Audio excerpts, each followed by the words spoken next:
and we make the best equipment, the best missiles, the best of everything.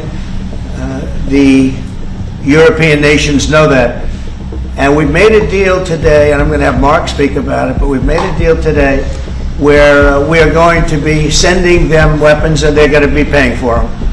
The United States will not be having any payment made. We're not buying it, but we will manufacture it and they're going to be paying for it. Our last meeting of a month ago was very successful in that they agreed to 5%, which is more than $1 trillion a year, so they have a lot of money. And these are wealthy nations. They have a lot of money, and they want to do it. They feel very strongly about it, and we feel strongly about it, too. But we're in for a lot of money, and we don't want to do it anymore, and we can't. But we make the best, and we're going to be sending the best to NATO, and in some cases to maybe, at Mark's suggestion, if we go to Germany, where they're going to send early on missiles, and they'll be replaced, and NATO is going to take care of it. It's going to be coordinated by NATO, and they're going to work very much with Matt Whitaker, who's right here, who's a great ambassador, and Matt's going to be coordinating. You better do a good job, Matt. I will. And if you could say a few words. Absolutely. No, Mr. President, dear Donald, this is really big. This is really big. You called me on Thursday that you had taken a decision. And the decision is that you want Ukraine what it needs to have to maintain, to be able to defend itself against Russia, but you do want Europeans to pay for it, which is totally logical. And this is building on the tremendous success of the NATO summit. The 5%, but also the decision to keep Ukraine strong and the decision to increase our defense industrial production. So based on that, that was Europe stepping up. This is again Europeans stepping up. So I've been in contact with many countries. I can tell you that at this moment, Germany massively, but also Finland and Denmark and Sweden and Norway, the United Kingdom, the Netherlands, Canada, they all want to be part of this. And this is only the first wave. There will be more. So what we will do is work through the NATO systems to make sure that we know what Ukrainians need, so that we can make packages. Of course, in a way, we discussed it this morning with Pete Hegseth at the Pentagon, in a way that, of course, the US will put on its stockpiles necessary to defend this country. That's absolutely clear. But it will mean that Ukraine can get its hands on really massive numbers of military equipment, both for air defense, but also missiles, ammunition, etc., etc.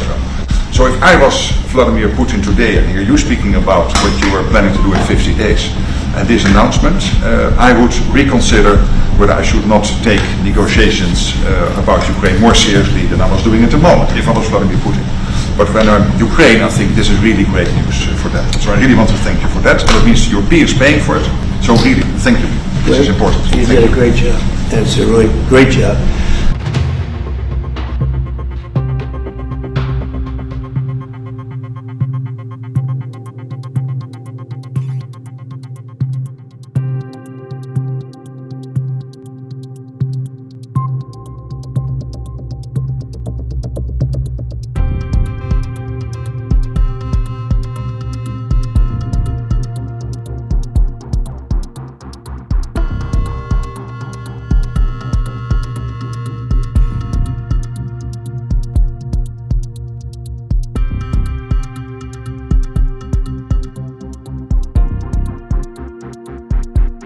It seems like a lot of words were said about high prices and so on, but now it seems that these supplies will be paid for by Europe. Some will be paid for, some will not.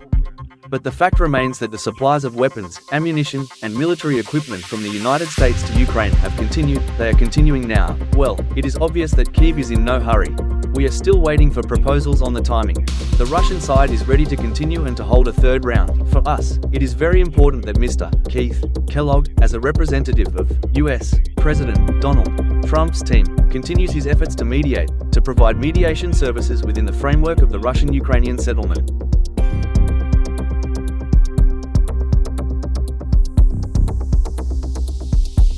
We're going to see what we will see tomorrow, okay? We have the Secretary General. As you know, Europe has announced sanctions. But I am very disappointed with President Putin. You know, I thought he was somebody that meant what he said, and he'll talk so beautifully, and then he'll bomb people at night. We don't like that. Thank you, everybody.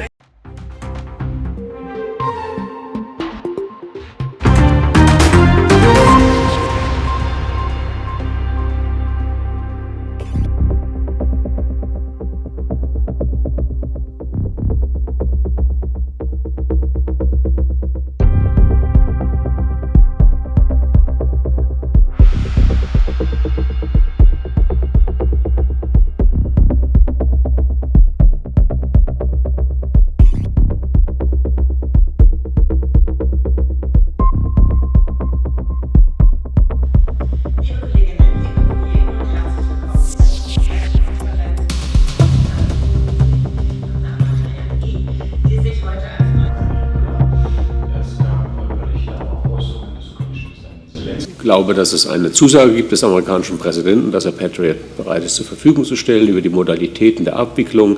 Das heißt, wie viele Systeme es sind, wer sie übernimmt, wie die Finanzierung erfolgt. Werden jetzt die Gespräche geführt, wie man nachher richtig sagt, und die sollten wir nicht vorweggreifen. Die Ukraine kann jedes System sehr gut gebrauchen und es ist deswegen wichtig, dass es anschließend auch Möglichkeiten gefunden werden, das finanziell abzuwickeln.